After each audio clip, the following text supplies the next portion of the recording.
Hello, wonderful YouTube friends. I'm trying something different. I'm casting a game. Basically, I made a lobby. I had these two guys join it, and I'm going to just talk about them playing.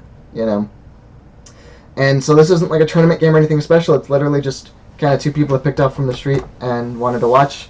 I watched one game of them, but I haven't casted before, and I just made some stylistic mistakes in how I ran the cast, and I didn't really feel like putting it on YouTube. We're going to try this one. Banjo Thulu's thing is lagging.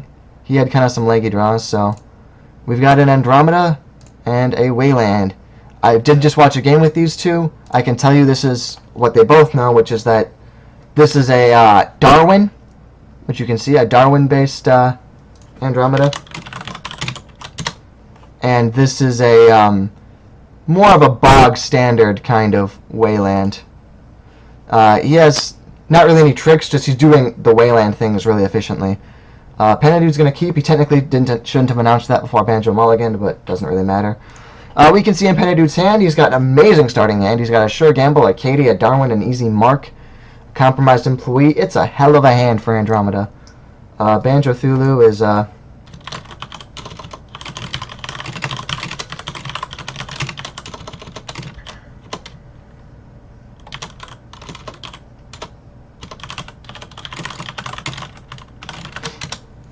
Banjo Thulu definitely been having some lag here. Yeah, his first turn can be something like Hedge Fund. He'll probably want to play the Darwin so he can start getting viruses on it, and he'll probably want to play the Katie but not tap it. Just because he's got nothing here he wants to discard. His hand is fucking beautiful. It is a work of art. Okay, Banjo Thulu is slowly going. What an interesting hand for Wayland. He mulled into it, so he has no chance, but got the first Scorch. He got a Data Raven for his R&D. That does mean his hand is going to lose its takeovers, though. However, it's Andromeda. Andromeda hates running turn 1, and we saw her cards, especially, are very high value. So we might be able to get away with it. The question is, does he ice to save his 1-pointers, or does he save the unlimited Cascade on his R&D? And it's a pretty hard sell. They both have merits to protect. It looks like he's choosing to protect his HQ instead, because he's got his 1-pointers. Just hoping that Andromeda roadblocks and doesn't Cascade. Hitting his he's only got 3 agenda points in his hand, but it's almost certain to hit one, which is a problem. And this is a really sassy play. Well, again, like I said earlier, Andromeda hates to run turn 1 because she wants to play her cards. And you can use that by doing sassy plays like this. When you see an unprotected asset, your first instinct is that's a pad campaign, that's an Adonis, that's an Eve, that's what it usually is. And because of that, you can take Melange, which cannot be played naked because it's so easy to trash, and just get to fire at once because Andromeda doesn't want to run it. Andromeda is actually running on the first, but not on that, on the R&D instead. That's kind of an interesting choice. What is she trashing for that? Probably her special order because she has her Darwin. That's the thing to think. If you don't have a public sympathy or a modded or something like that, every card you play is, or every run you make is a card you can't play. I would have maybe ran to hit that remote as Andromeda, but like I would not have done it for the access. Because even if you access Cascade, which is the normal good thing about an unprotected R&D, that you can just keep going and going and going, as Andromeda, like you were only going to probably access it once if you did it all. Of course, it's easy for us to say that we would have run that remote knowing it was a melange. Who knows what we would have actually done. As Andromeda, I probably wouldn't have run anything. I would have saved that special order for fairies. And yeah, there's that melange. She's going to get to fire at once, and then Andro will... This is going to be a much more painful turn for Pentadude, though. He's rich now, or for Banjo Thulu, sorry. It's going to be an amazing turn for Pentadude, because he can hit melange, and then he can hit R&D as many times as he needs to. So... This is going to hurt Banjo Thulu a lot, but it gave him a good start. He'll be able to Caduceus his R&D next turn. Although, once Andro gets her Compromised Employee out, that will be a lot worse. She has a link, and that pseudo-cred on the Compromised Employee makes things quite a problem. It looks like... that was interesting. I don't like to play Katie until I know I'm going to be able to tap her like that turn. But she played and then ran R&D. It's not that big of a deal, though. It's just a kind of a minor quibble. I like to keep those clicks in case I do get the Cascade with a lot of agendas on each other. What? She paid 0 to trash, was it a Junebug? He's just lagging too much, so I can't tell. There it is, yep, Project Junebug. Yeah, see, as if this is something else she accesses, if she hadn't played that Katie, which just gave her no benefit, But she didn't, so I guess it kind of worked out for her. Okay, that was kind of brutal for Banjo. He got lucky that he didn't lose an agenda, only the Junebug. That's the lag noise I just decided unilaterally. He should put one of those two on his R&D for sure. Probably the Shadow, actually. Like I said, this gets really trolled by Link. This kind of gets trolled by Link, but he's still going to get 2 creds every time, which is really good for an excess. The question is he going to use his Caduceus to protect his remote then? Because that is really iffy. Caduceus is already leaky on a central. On a remote, it's kind of inexcusably leaky, because then she can just let it get the creds. Like, whereas if you're running Caduceus on a central, right, you want to break that Corp gets 2 creds. You just kind of have to, because otherwise they'll be able to pay for that other trace, and it will be kind of a pain in the dick. But if you're doing it on the remote, you can let them get the 2 creds once, and then, like, just spend your pseudo credit on your compromised employee to break that in the run. It's really, really leaky for a remote. Of course, now with hostile takeovers, he doesn't actually care, but I would have saved that as maybe hand fodder or put it on a central. Against Andromeda, I really don't like playing this on a remote. In fact, I don't like playing this Caduceus on a remote at all, but especially not on a against an Andro. Although he did not know about the compromised employee at first. He got a second Data Raven. He should probably put that on his R&D this time. I could peek these for you, but it's Caduceus, Data Raven, Shadow. I'm just trying to keep you updated. Penny do the satellite uplink, which is okay. It's good for not blundering into traps. My problem with uplink is that generally, like, exposing ice is actually not that useful.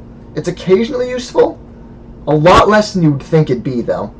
Because just res patterns and how much money the Corp has and what access have you seen, it's pretty easy to have a pretty good idea about the ice, and it's not that much more value on exposing it. So what exposed is really good for is, well, shit, that's a ghost branch or a posted bounty, or, well, shit, that's a Junebug or an agenda. That's when you really want your exposed, and you generally only want 1 at a time. And that extra 2 cost on uplink for 1 more exposed, it generally goes like ice or something, and that I'm not sure is worth 2 creds, so that's my personally, I feel that I generally prefer infiltration to uplink. Of course, against someone running maybe a shell game or something, that extra action efficiency does mean a lot, and I accept that. Why is Penadude drawing so much and just discarding?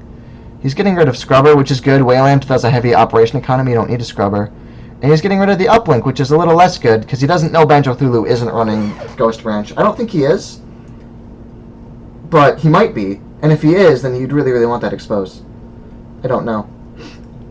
Banjo Thulu has a massive crit. Oh, and there's the Hadrians. That's really bad, because now we can protect his agendas. So now we could do something like a posted bounty scorched, although he needs another one first. So he might just score a second takeover and just be obscenely rich when the time is right. It looks like that's what he's doing, indeed. Yeah, now he's got a lot of strong draws. An Archer is very strong for him. A second scorched to let him basically win the game with the Hadrians after a virus scan. Penadude. Penadude's poor, but he's got Katie ticking, and he's going to get a second employee soon. I actually run an Andromeda deck that's relatively similar to this one, although it doesn't run Darwin, which is admittedly quite a big difference. He's got a Siphon now, once he figures out what this is. He might just be trying to blind run and cash out, which is dangerous, because he doesn't have the money to break an Archer, or the strength to break an Archer. So if he does that, it will be kind of silly. He should probably run before the Siphon if he does do this, and we'll see. Or he could FAO it. Oh, looks like he's FAOing it, indeed. I wouldn't have cashed out the Katie until I'd seen the result from the FAO, but that's just a personal feeling. Because Katie gets more efficient the more you can tick her to get over the lump of having to do her once. And that's a Data Raven. Data Raven is actually like a perfectly safe face check, but of course it could have been an Archer, so that was the right move. It is worth noting in general, hitting Data Raven to the face is great because you have that choice to just end the run instead. I also probably would have played a second employee before FAOing something, but again, these are all just tiny little tactical things that I feel slightly differently about. So taking the tag, he's going to personal touch, it looks like. You don't want to run now because he can't get rid of the tag on the last, because it would be his last click. He might run next turn, because if he plays a second compromised employee, he's hit parity. Although Wayland is rich enough now, he does probably need to break the Data Raven, actually. It is worth noting that if Banjo Thulu gets poorer than him, he's got a bad publicity. So with the compromised employee, he's leading by 1, if that makes sense, where he's contributing 4 to the trace, and the trace is 3. And so Banjo Thulu needs one more credit than him to guarantee landing it, which of course right now Banjo Thulu has significantly more than one cred. This is the Hadrian's, I assume, but I'm going to check. Yep, that's his Hadrian's. Right now Banjo Thulu has more than one, so that's okay, but if Banjo Thulu ever gets poorer, then Andrew can just kind of walk into this and then shake the tag after. So that's just something worth keeping in mind. And this is another Data Raven on that server. He's filthy stinking rich, I guess why not. Is Penadude gonna siphon? It costs him 2 to break, and he'll need to shake off 3 tags. He's probably gonna siphon this turn then to do it that way. Siphon, shake 3 tags. He won't get much on it. It'll put Banjo Thulu down a peg, and like we said, there is the really, really big benefit that once Banjo Thulu gets lower than him, then he can just not even break Data Ravens and save some money. It's a shame he doesn't have networking. I run networking as a one-off, and either he doesn't have it in his deck or he just didn't draw it. Another shameful thing is he can't shut down the Data Raven without losing the tag, because Data Raven gave him a tag. So that Data Raven will have to remain, for good or for ill. But that did put their money a little bit more. He's getting really close to that point. We can throw down another employee and just start face-checking that Data Raven. And we're going to see what he does here. Banjo Thulu is really looking for a melange. That's about to say, that's one of the things he's looking for, a melange, another takeover, an archer. This definitely is going to work out well for him. He may want to virus scan first, because right now Pentadude can break Hadrian's for only 2. So that was a little bit foolish, actually. Or not now, but once he... And Hadrian's was the second one, right? I'm going to peek them all now so I don't give away that I was looking at that specific one. That would be a little bit cruel to, you know, Banjo Thulu to... Yeah. Now if he puts one more on, then he can get past Hadrian's now for only 4 creds. So he definitely should have scanned before that melange. And we're going to see if Penadude makes that run. Especially if he plays a second employee first, so he'll get profit whenever the guy reses. This is a really dicey scenario here. If he runs on the 3rd click, this could be really... He's running on R&D, though. Banjo Thulu is probably a little put out by that, but not terribly. He should probably count his blessings and do a virus scan now before he reses that melange. There's the shadow. He does need to... in this situation, actually, he's got 2 bad... So he's now 5. He could have let the trace fire. He would have had a 2 lead, because Banjo Thulu could have still won the trace, but unlike a Data Raven, we're letting him win the trace once is brutal. Letting him win the shadow trace isn't horrible, you know? Because if you... He got agenda, which one it's like... Winning the shadow trace, he can still just roll the tag after, you know? Oh, he got a government contracts for 3. Lucky him. So, in his situation, I would have let that second subroutine fire and just done the trace. Because that would have been free. He bad publicity's the 2, and then he's got the employees in the Andromeda. They're at parity, and Banjo Thulu has to spend to give him that tag now instead. So instead of him paying 2, he pays 2 only after Banjo Thulu pays some amount. A lot of people miss those. It's one reason Ichi gets a little overvalued. People don't realize how easy it is to hit parity with Ichi, and that sometimes you can just not break Ichi's trace. Wow, that was lucky for Penadude. And he was nice enough to say it for Banjo Thulu's sake. Well, now I was going to say he should have virus scanned. Now we should put the archer down first and scan next turn. He shouldn't scan this turn because then RD gets hit anyway via the... So he should put down archer. He should not res it if it gets run next turn, because that'll just give the game away, and then he'll break it with Darwin. And then he should melange. He should, yeah, do that, virus scan melange. I'm pretty sure that's what he's setting up to do, indeed. Penadude gets one more chance for Lucky Access to save his life, although of course he does need 4 credits per or 2 credits per access if he continues to break that sub on the shadow, which if he hasn't noticed now, I doubt he'll. Generally, if you don't notice that you can win a trace like that, you don't snap to noticing later, you just kind of do it. Like I said, that's why Ichi gets overvalued. A lot of times people break that 3rd subroutine when they really shouldn't. And it looks like instead he wants to try to get an HQ. Let's look at Banjo Thulu's HQ again. He does have the 1 agenda, so that's kind of alright.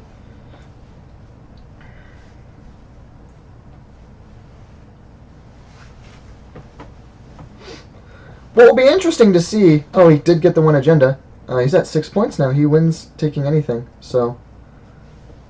Wow, that was a lot of pressure, a lot of luck from Penadude, but like I said, Banjo Thulu's going to hit his second wind unless there's always the worry that once he virus scans, that might get Penadude to notice that he can brute force the Data Raven trace, although he can't afford to brute force it, so there is that factor that once the virus scan happens, if he can stay richer. Oh, he shut down.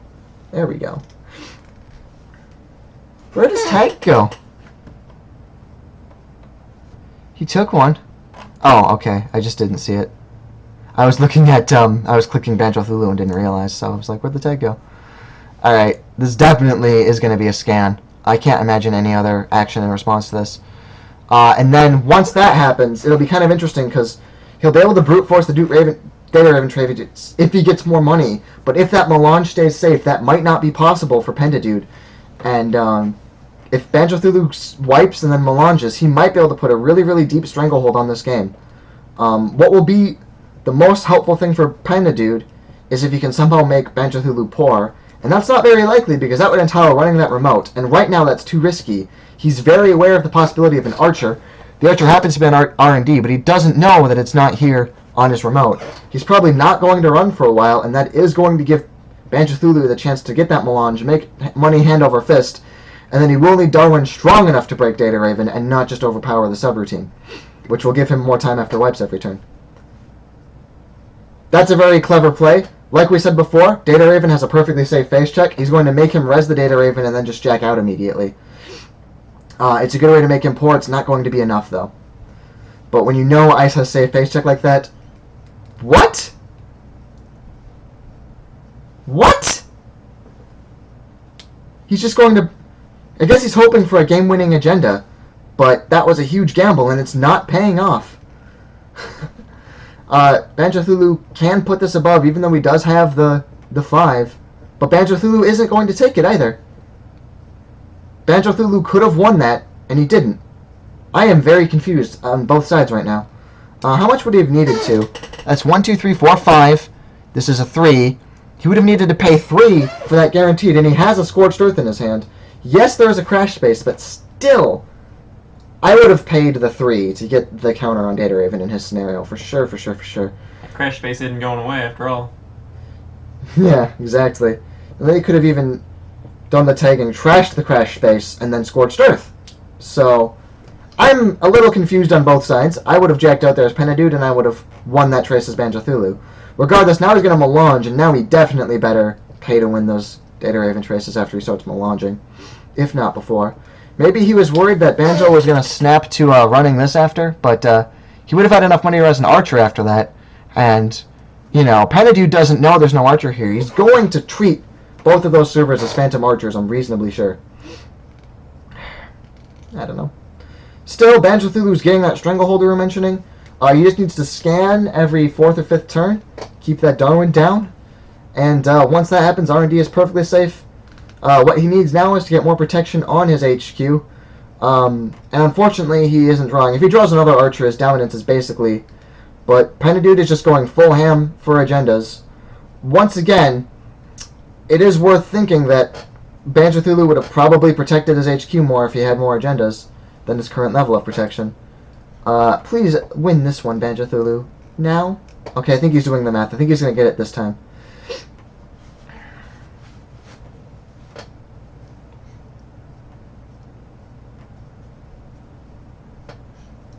There we go. Yep, he did it. Data Raven has a counter, and now we can trash the crash space. Scorched if Banjo Thulu, or if Penadude ever gets too... He's too low right now. He might lose this turn. A lot of people, maybe it's just sometimes people forget crash space is a resource and it can be trashed. If Penadude doesn't draw, he just lost the game to that random-ass play. Okay, he drew. So he needs a second Scorched Earth now, but that's all he needs until you get a Plastic Grid out, buddy. So, as Banjo Thulu, I don't know, I would almost maybe just slam draws to try to get that second Scorched. You just need to pop the counter off. First action, trash crash space. Second action, attack. Oh. He forgot to remove his tag.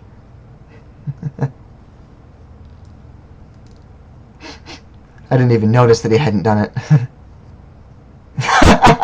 choice. I like Banjo Thulu's style. Yeah, if Banjo Thulu draws a Scorch, it's GG right here. That was a very, very risky play from Penadude. I guess he's feeling with the 6 points he wants to get aggro, but I don't know. And you see now the problem with Darwin is that 6 points, it makes you this desperate. That's really interesting. Banjo Thulu has kind of an interesting play available to him, where he can play that Junebug in advance. And the problem is there's like no way he could bait to it, because it's so obvious that he would lose the game if he was wrong. But if Penadude hits that Junebug, he'll almost certainly not be able to draw up enough, so that he can then win the game by the Data Raven, Crash Base, whatever. Yeah, he's really hopeful that there's going to be the he can break the Data Raven now. Why don't you? You've got bad publicity. But then Banjo didn't do it, so it didn't matter. But he could break the Data Raven. I don't know why he didn't. With bad publicity, it's free. Like, yeah, it's 2 to train. They were functionally identical, except this way he could have Banjo Thulu could have done it more to do. I guess he's thinking when your enemy's got Scorched Earth, 1 counter and unlimited counter is the same, so he just doesn't give a shit about Data Raven getting counters anymore. But the one problem with that is Data Raven gets a second, then he can trash the Crash Space now, so he'll have 1 more click on another turn to maybe do something else, like if he scores a PSF or something. So 2 counters is a little bit more dangerous than 1, because he could use his first one to trash Katie and the Crash Space. Whereas with 2 counters, with 1 counter, he won't do that because he needs to save that 1 for the Scorched Earth kill. Okay. So let's see what he gets. As long as he has no agenda, he's really safe. And now he has an agenda. Now he needs to decide how he wants to protect himself.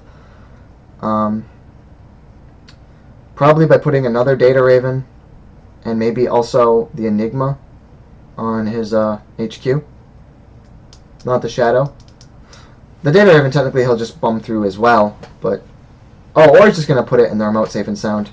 That's, it's one of those things where it's slightly worse probabilistically, but it avoids the chance of instant loss by Penadude getting lucky. It's a very conservative play, which he's fully within his right to make, you know.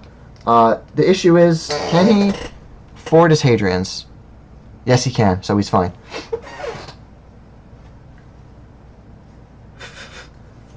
That was illegal, dude. Yeah, he needs to take a credit, and, or not even take a credit, he needs to lose a credit and, take the virus out. Oh, he just... No, it's not +1, because it puts you at -1, right? Let me do the math before I call them out on it, though. He had -1 and got 6, and he went up to... Okay, no, he was broke, and then he KD'd for 6. It worked out like that. He went negative, but the game interpreted it intelligently. Alright, so... I haven't looked at his hand in a while, but he hasn't really been doing much with it. Cyber Feeder to pay for that. He's going to play it down. Banjo is really hoping not to get more agendas, basically. Or maybe did you get... I suppose he only needs a 2-pointer to just win once he scores this. That's also a factor for him.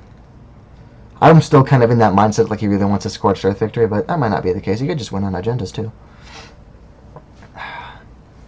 This is so much the problem with Darwin. Oh! He wins the game. He wins the game.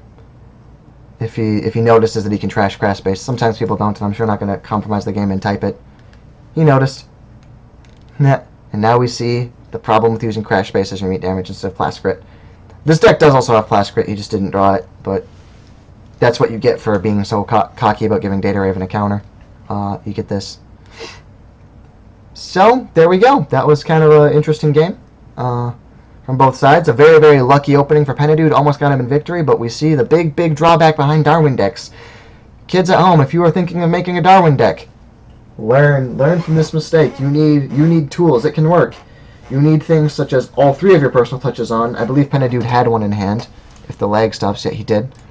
You need things like Surge to put it up for guaranteed. You need things like Fairy, so you can safely face check even when your Darwin's not up to snuff. You need things like Famine inside Job. You need to really give Darwin the support he deserves. When he's out here on his own, he just doesn't cut the mustard. And especially when Cyberdex Trials comes out, then Darwin's going to be even more risky of a play. So, there we go. There's the flatline, and there's the GG. The lessons we have learned. Crash Space is not really neat damage protection. And Darwin is not really an icebreaker. Or no, it's an icebreaker. Darwin's not really a rig. Let's say it that way. Darwin's not really a rig. Oh, and I almost forgot the third most important lesson. Don't give Data Raven a counter. Thank you, and good night.